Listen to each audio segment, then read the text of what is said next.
The benefits of economic growth over the past few decades are undeniable. But is there a point at which growth starts doing more harm than good? It seems to me that this idea that we can't have infinite growth on a finite planet is rooted in a sort of view of that what matters in driving growth is the tangible world of things, and that's not what drives growth. My name is Daniel Susskind. I'm a research professor at King's College London and a senior research associate at the Institute for Ethics in Artificial Intelligence at Oxford University. Daniel Susskind is also the author of Growth, A History and a Reckoning, published by Harvard University Press. Economic growth doesn't come from the tangible world of objects, the things we can see and touch, but it comes from the intangible world of ideas. Ideas about how we can make ever more productive use of the finite resources that we have. Growth is a concept that lies at the very core of a lot of the work here at the IMF. And while Susskind is also a strong proponent, he believes economic policy should consider more carefully the costs of growth and work to realign the drivers to better fit with the times. You'll find a review of the book in the June issue of Finance and Development magazine. So your new book is not only about the surprisingly short history of economic growth, but of human evolution, really. First of all, what prompted you to write this book, and why go back so far to establish the benchmark for pre-growth living standards? I mean, it seems like there are very few things that politicians agree upon today, but one of them is that we need more economic growth.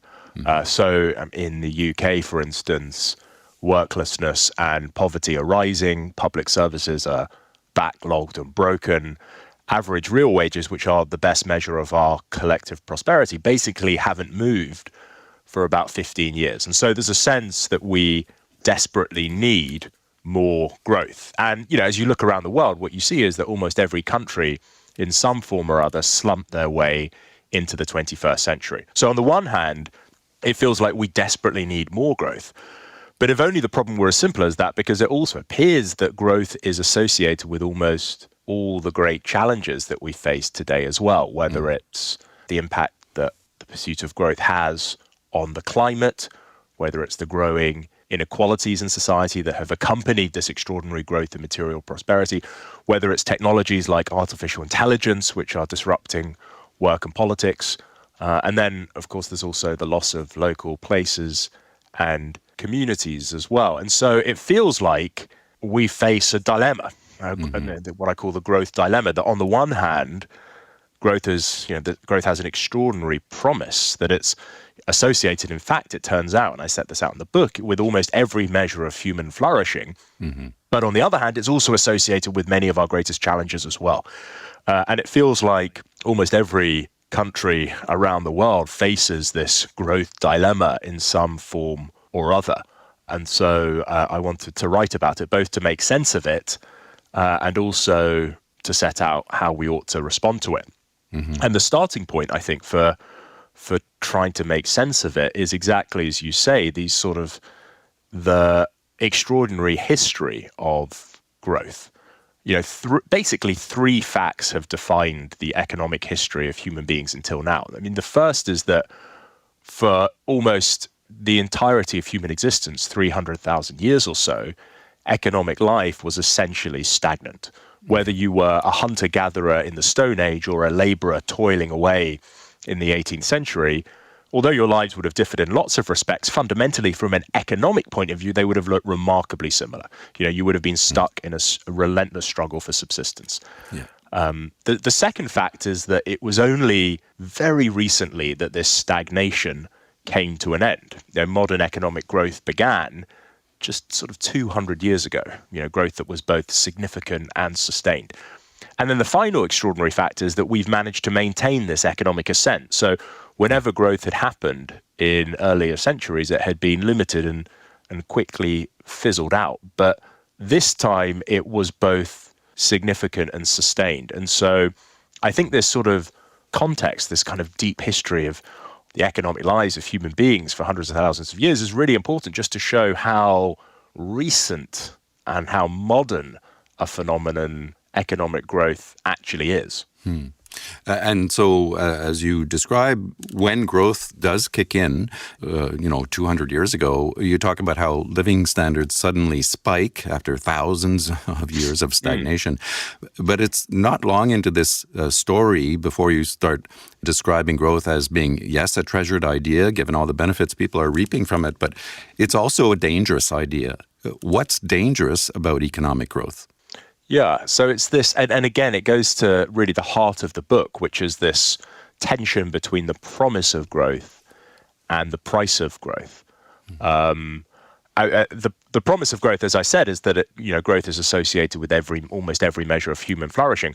The price is often articulated in environmental terms, a sense that we're growing towards a sort of ecological catastrophe, that the technologies that we rely upon for our material prosperity are dirty carbon dioxide emitting technologies rather than clean technologies. And climate change is becoming has become a climate emergency. Mm-hmm. But the argument of the book is that actually the price of growth is broader than that it's not simply that these technologies are damaging the environment, but they're also creating large economic inequalities in society, the pursuit of particular technologies like artificial intelligence, and this is where I've spent a lot of my career until now trying to make sense of the impact of AI on work and society. But there's a sense in which some of the particular technologies that we're developing, some of the most advanced ones, are having an impact on labor markets and on our political institutions it's not clear we can properly control. And then finally, there's also the immense price of growth to local places and communities, and particularly the pursuit of growth through globalization over the last few decades, that while certain industries have flourished, others have fallen into decline, and with them the places and communities that hosted those industries. And work is not only a source of income, but it's also a source of meaning and purpose for many people. And so with the decline of those industries and the decline of those places, you've also seen a decline of shared purpose and community. And so I think there are lots of different dimensions to the price of growth as well. And so what I'm trying to do in the book is find a way to reconcile these two forces. One, the promise, which seems to pull us almost desperately at times towards pursuing more growth. But then on the other hand, this price, which with a sort of equal strength tells us, we might need to slow down or do something differently. Mm-hmm. Just to bring it back a little, you build this story through a lot of history using various characters, some economists, some influential, sometimes controversial economic thinkers of the time to build the story. And John Maynard Keynes appears throughout, which is understandable, given his role in establishing a means to actually measure growth. That's right. And given my Britishness as well, I have a particular, yes, of course. A particular fondness for Keynes. So what prompted Keynes, in the first place, to come up with GDP? And what did that mean for growth as this economic concept? Yeah. Well, this is another, I think, really interesting thing about growth, which is that before the 1950s, almost no politicians, policymakers, economists, anyone was talking about the idea of pursuing economic growth. For those people living during that long stagnation, those 300,000 years, it would have been, unimaginable. But even if somebody had decided if they wanted to pursue growth in, say, the 1930s or 40s, they wanted to pursue growth as a sort of policy objective, it would have been impossible to do so because there just simply weren't reliable measures of the size of the economy, whether it was growing and if so, by how much. And this is what Keynes experienced in the 1940s at the start of the Second World War. A basic question for a wartime economy is how much of the economic pie can you slice up and dedicate towards the war effort? And Keynes was astonished to find that there weren't reliable measures of the size of the British economy. And so there wasn't a way of telling how much could go to the war effort and how much needed to be retained for civilian needs at home. And so because he didn't know how much there was to start with. Because he didn't know how much there was, full stop. And so it was the work of Keynes in Britain and Simon Kuznets in the US that led to the creation of what was first known as gross national product, and then from the 1990s onwards as gross domestic product. So, before Keynes's time, before the sort of 1930s and 40s, there wasn't even a way of reliably measuring the size of the economy. I mean, that doesn't explain, though, where the pursuit of growth as a priority came from, because GDP just gave people a snapshot of how large the economy was at a given moment in time. What made growth such a priority, and the idea that we ought to relentlessly pursue an increase in GDP over time, was actually a different war, the Cold War. Because what happened in that conflict, of course, wasn't a traditional conflict. There were no sort of grand theatres of war, and there were no traditional metrics of who was winning. Soldiers lost, territory gained, military equipment destroyed, and so on. And GDP, in a sense, became a proxy for who was winning that war between the US and the Soviet Union.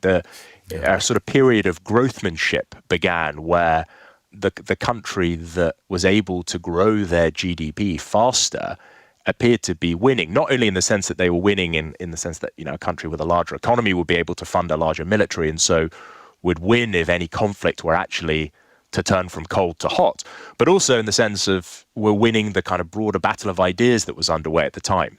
The country with a higher GDP was the one that was showing either the market economy or the planned economy was the better way of organizing economic affairs. And what, of course, so terrified policymakers in the US, politicians in the US at the start of the Cold War was that the numbers that were floating around with respect to growth appeared to suggest that the Soviets were winning.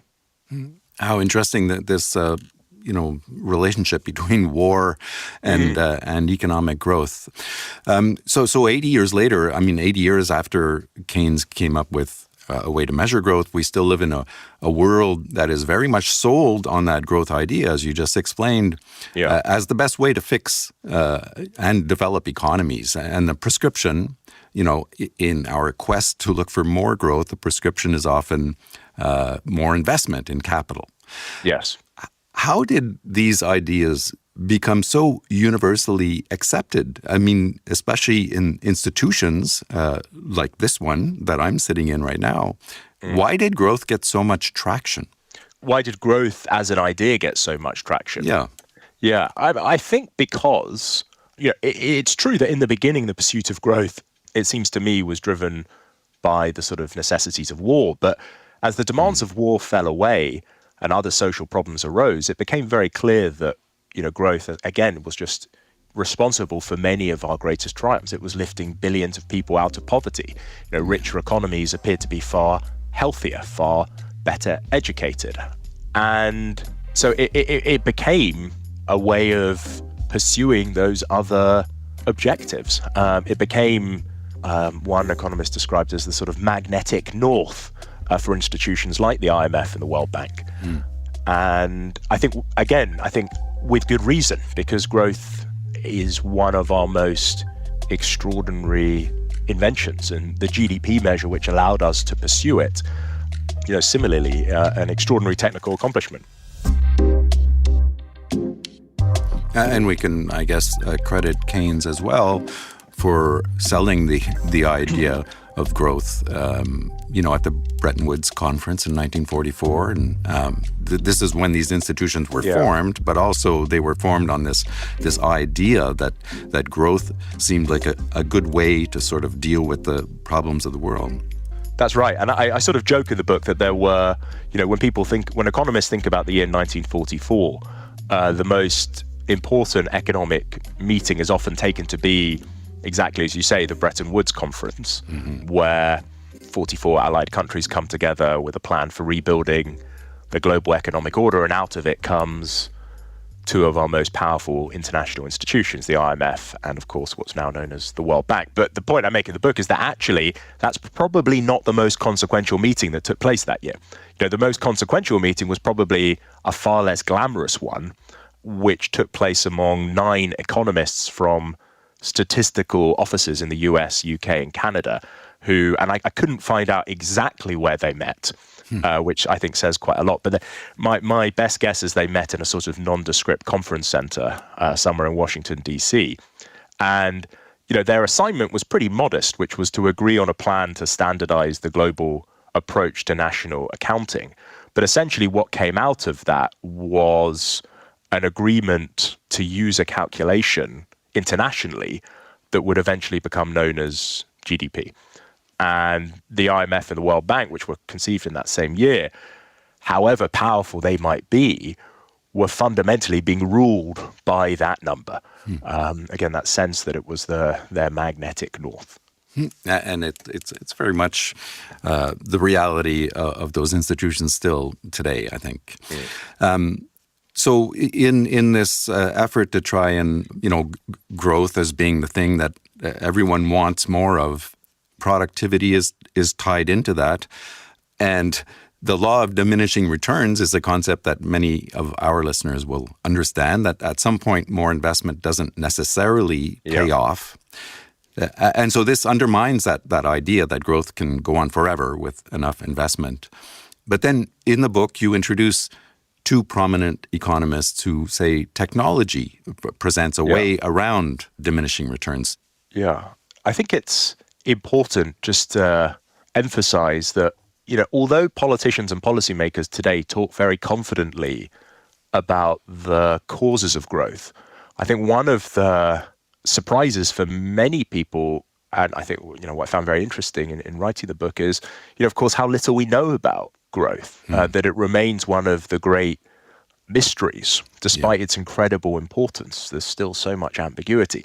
But what I think we can draw out, in spite of all this uncertainty and ambiguity that sort of litters the intellectual history of economists thinking about the causes of growth, I think there are 2 lessons which are really very important. The first, exactly as you say, comes from Solow and Swan, the recognition that what drives growth fundamentally is technological progress. And then the second great contribution comes, they're working in the sort of 1950s, comes at the end of the 20th century with Paul Romer and his argument with respect to how it is the discovery of new ideas about the world that drive that technological progress. And this is the sort of key argument that drives the sort of practical part of the book, which is that if we're wanting to answer the question, how do we get more growth? The best answer that we have to that question is that growth comes through technological progress. And in turn, that technological progress comes from new ideas about the world, new ideas for how we use the finite resources at our disposal. And from a distance, that might seem like a relatively simple, relatively anodyne observation, but I think when you apply it in practice, it has some quite important consequences for engaging with some of the critics of growth, and important consequences for thinking about what sort of policies are likely to drive sustained growth in the future. Yeah, so Paul Romer, people will know as well from his days as chief economist at the World Bank.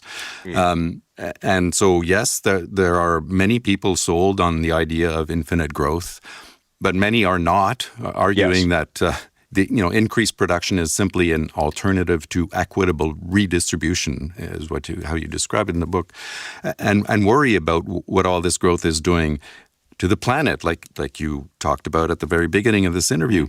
So, and there's a quote from David Attenborough in the book where he says, anyone who believes in indefinite growth on a physically finite planet is either a madman or an economist. So are economists guilty of ignoring the costs? Yeah. I mean, no, and I think this is one of the most important contributions that economists and economic thought can make to these conversations about growth. I set out earlier in our conversation this sort of growth dilemma, this tension between the promise and the price of growth. And there is a movement which is becoming increasingly influential known as the degrowth movement, Right. who argue that the best way to respond to what I've called this growth dilemma is not simply to slow down the growth of the economy or stop it, but actively go into reverse to try and pursue negative GDP growth. And one of the great challenges with degrowth is that it's actually quite tricky to pin down exactly what it is that they're after.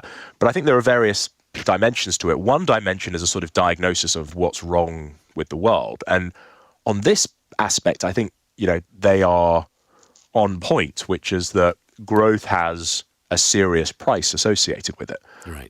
If anything, I think the degrowth movement underestimates the price of growth because it focuses only on the environmental dimension.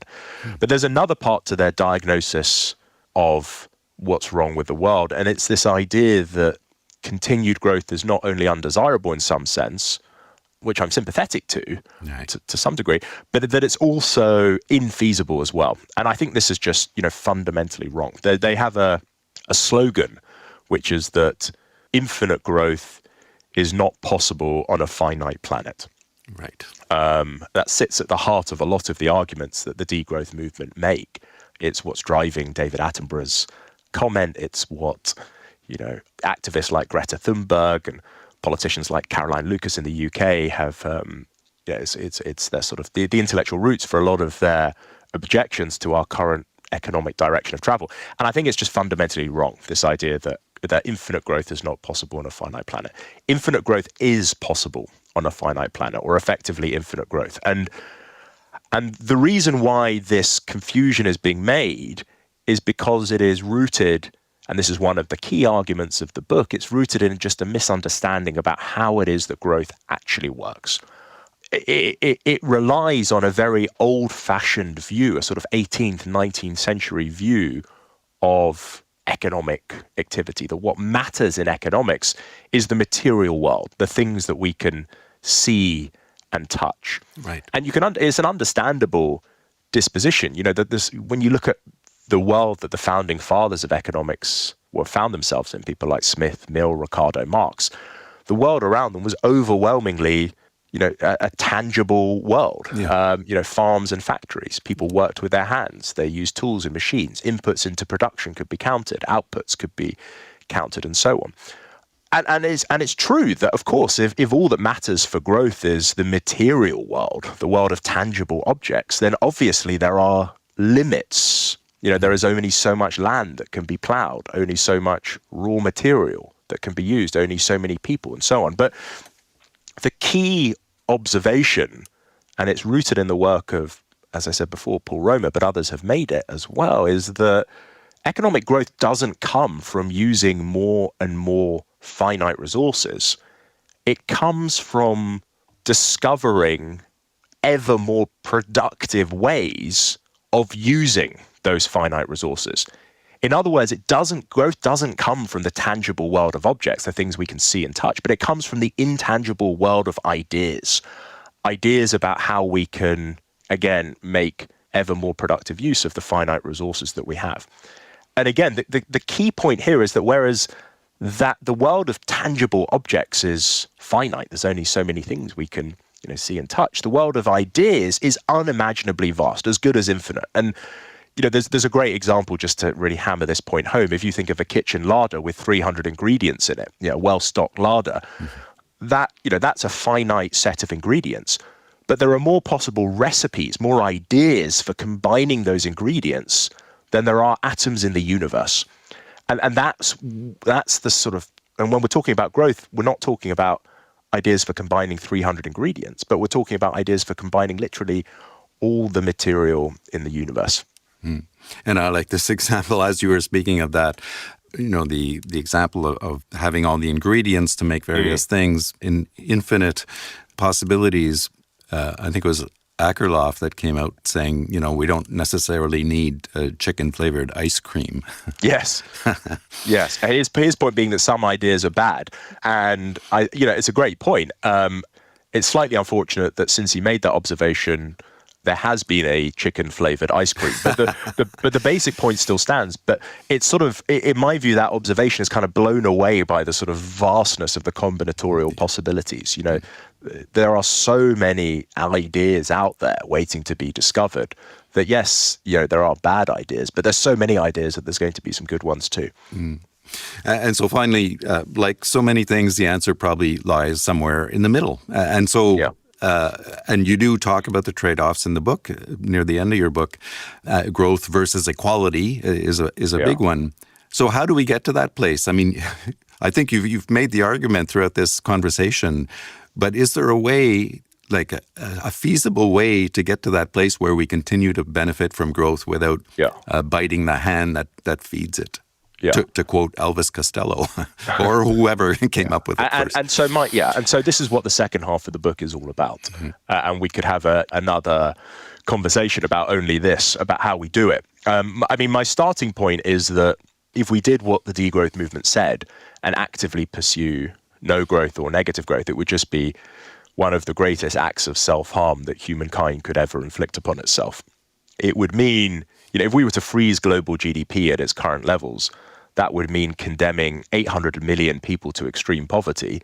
Or if you don't like the sound of that, then you're going to have to find a way to slash the incomes of the 7.1 billion people that remain, basically all of the Western world. And it just seems so unimaginative to me to think that our current economic lot is the best that we can ever do, that we've reached some kind of economic peak and that we ought to press pause now, not simply for the next 10 years or 10,000 years, but for all time to come. So my starting point is that we need more growth. And based on this argument that growth comes from technological progress, which in turn comes from discovering ideas about the world, I set out how we can become societies, become economies that place greater primacy on the discovery of ideas. Things like reforming our antiquated intellectual property regime, investing vastly more in research and development, encouraging more people into the parts of the economy that are responsible for generating ideas, and finally using technology itself to help us generate ideas. And I spend lots of time in the book looking at exactly what these policy ideas mean in practice. But I think the key thing then is, though, that it's not enough simply to pursue more growth. If we were to do just that, it would be to repeat the mistakes of the past. We can't simply plow on and ignore the enormous price as well. And so I then go on to explain how we can use every tool at our disposal to change the nature of growth that we enjoy, to try and encourage society to develop technologies that not only promote growth, but also protect the environment, narrow inequalities, don't disrupt our work and politics, don't dislocate local places and communities. And again, I go through each of the different dimensions of the price of growth and explain how we can use these tools to try and transform the incentives that exist currently in the market in a direction that respects these other things that we care about. And that's how I see a way out of this growth dilemma, by redirecting technological progress. So the thesis is, even though all these challenges seem so monumental, growth is actually the tool that we can use to fix it if we do it right. And at a deeper level, the particular technologies that we develop are the sort of tool that we can use to get it right. There's often a sense, I think, that growth, it's almost like policymakers are sort of drivers on a train, and the only tool that they have at their disposal is to sort of speed up or slow down. But the basic sort of direction of economic travel is set by the rails that are laid down for them to trundle along. And I say no, that's the wrong metaphor. They need to change their means of transportation. Yeah, we need to instead think that we're on a boat, and we can change not simply our speed of travel, but also our direction as well. And we do that by changing the incentives that people face in society, and in turn, changing the sorts of technologies that we develop. Daniel Susskind, it's a wonderful book, a great read, so congratulations. And it's also a very timely book. So it's been a real pleasure talking with you about it. Thank you. Thank you so much for having me again. Real pleasure to be with you.